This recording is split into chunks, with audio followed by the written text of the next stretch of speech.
Assalamualaikum warahmatullahi wabarakatuh. Halo teman-teman, welcome to my channel. Saya Erun Amir, mahasiswa Prodi Bimbingan dan Penyuluhan Islam Institut Agama Islam Muhammadiyah Senjai. Di video ini, kita akan mempelajari salah satu jenis teknik dalam bimbingan dan konseling, yaitu teknik acting as if. Pada teknik acting as if, akan dijabarkan mengenai definisi, tujuan, cara pengimplementasian, kegunaan dan evaluasi, serta contoh dialog dalam proses konseling yang menggunakan teknik acting as if. Berikut penjabarannya. Pertama, definisi teknik acting as if. Acting as if atau bertindak seakan-akan adalah teknik yang didasarkan pada pendekatan Adlerian. Acting as if membantu klien untuk mengubah bukan hanya perspektif, tetapi juga perilaku, yang pada gilirannya akan menghasilkan peningkatan fungsi. Tidak cukup bagi klien untuk melihat segala sesuatu secara berbeda. Mereka juga harus bertindak secara berbeda. Teknik acting as if memerintahkan klien untuk berperan dan berperilaku seakan-akan mereka dapat menyelesaikan apa yang mereka yakini tidak mungkin dapat mereka selesaikan. Kedua, tujuan teknik acting as if. Tujuan teknik acting as if adalah untuk meningkatkan minat sosial dan perasaan kemasyarakatan klien yang diukur menurut 4 kriteria, yaitu berkurangnya gejala, meningkatnya fungsi, meningkatnya selera humor klien, dan menghasilkan perubahan pada perspektif klien. Selanjutnya, cara pengimplementasian teknik acting as if. Acting as if adalah suatu teknik dengan cara konselor profesional memerintahkan klien untuk bertindak seakan-akan dirinya memiliki keterampilan dalam menangani situasi sulit secara efektif.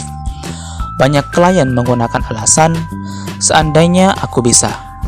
Pada titik ini, konselor menginstruksikan klien untuk berakting seakan-akan ia mampu melakukan apapun yang diharapkannya dapat dilakukan. Klien mungkin mengalami kesulitan untuk memikirkan tentang seseorang yang memiliki keterampilan itu, dan setelah itu membayangkan bagaimana orang itu akan menangani situasi yang dimaksud. Dengan menguji coba suatu peran baru, klien seringkali belajar bahwa mereka dapat melaksanakan perannya dan juga menjadi orang baru dalam prosesnya.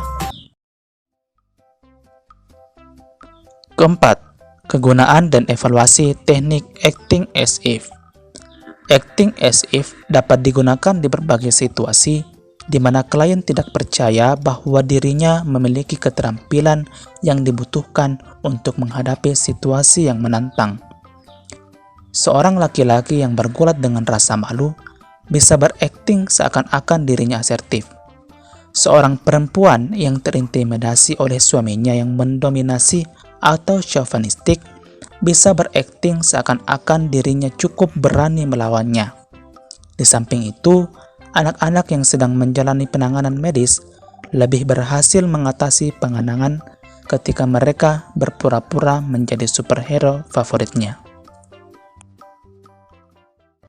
Selanjutnya, akan disajikan contoh dialog di dalam proses konseling yang menggunakan teknik acting as if.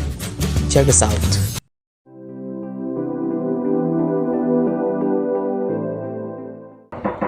Assalamualaikum Pak. Waalaikumsalam. Oh iya Adi. Silakan duduk. Makasih Pak.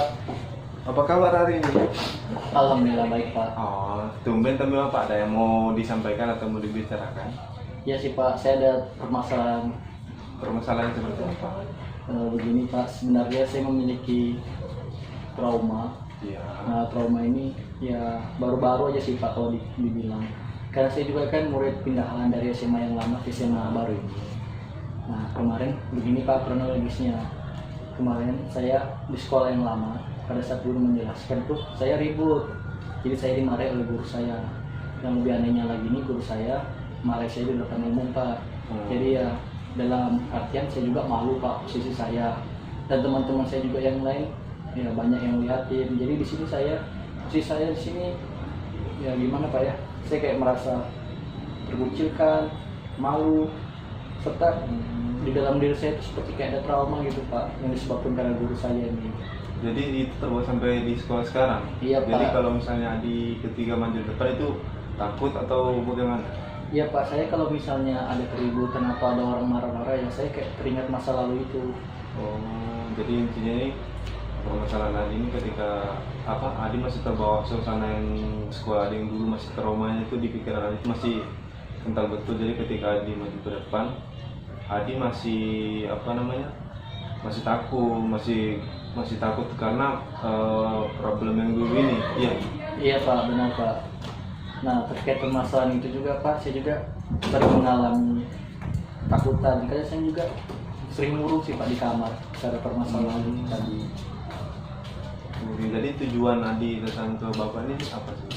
Di sini Pak saya ingin minta solusi dan saran dari Bapak apa sih yang harus saya lakukan.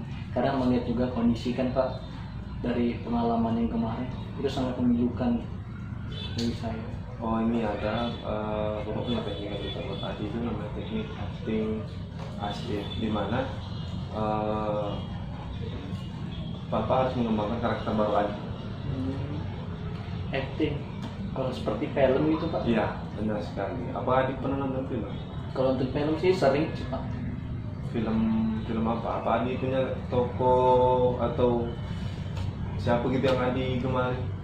Kalau untuk yang saya gemari sih ada sih Pak. Ya dia juga salah satu panutan dalam layar kaca Indonesia, bintang lah. Siapa? Yaitu almarhum presenter Olga Saputra Pak. Apa yang bisa dilihat dari almarhum? Dia itu sosok yang sangat energik, totalitas dalam pekerjaan, dan dia juga orangnya percaya diri. Walaupun kalau kita lihat dengan kemapanan yang dia miliki, dengan kekayaan yang dia miliki, dan dengan masalah juga yang dia miliki, dia mampu bersikap profesional Pak. Setiap permasalahan yang ada, dia selalu tegak, bisa menghadapinya. Nah itu dia. Adi kan senang sama almarhum Olga Saputra. Berarti Adi sering nonton berarti film-filmnya ya? Ya sering ya, Pak. Ya kan? Begini, Bapak mau apakah bisa Adi pada saat tampil depan tapi dengan karakter almarhum Olga Saputra ini? Gitu, nah, ketika tampil di depan, ketika teman-teman atau dimanapun Adi mau menampil sesuatu, Adi itu sebagai karakternya Olga Saputra almarhum. Jadi maksud Bapak ketika saya mengalami kegugupan atau misalnya itu seperti apa gitu, saya menggunakan karakter ini Pak ya? Iya, karena yang Adi bicarakan tadi bagaimana karakter Olga Saputra ini tidak mudah dipengaruhi oleh apapun, dengan keterbatasan dia, dengan hal-hal yang dimiliki, dia itu mampu menutupi semua itu dengan kelebihannya dia, ya kan? Apakah bisa? Bisa Pak, saya bisa karena dia juga salah satu panutan yang baik. Kalau untuk saya jadikan panutan, ya mungkin itu bagus juga sih Pak. Mungkin nanti pada saat nanti pulang ini Adi bisa nonton kembali lagi film-film almarhum Olga Saputra biar lebih memotivasi Adi lagi. Ya, baik Pak, nanti saya juga akan cari filmnya dan saya juga akan mengingat juga berapa aktingnya yang dia lakukan. Ya, itu juga bisa jadi motivasi sih Pak untuk saya. Ya. Sekali lagi Pak, saya ucapkan terima kasih banyak Pak ya atas bantuannya, atas Ya. informasi yang Pak berikan sama saya. Ya sama-sama, nanti kalau misalnya Adi butuh sesuatu atau butuh bantuan lain sama Bapak, silahkan datang Bapak. Ya. Terima kasih banyak Pak ya. Saya pamit dulu Pak ya. Mari Pak. Ya. Itulah pembahasan mengenai teknik acting as if. Semoga dengan adanya video ini dapat memberikan manfaat bagi kita semua. Sekian dan terima kasih. Wassalamualaikum warahmatullahi wabarakatuh.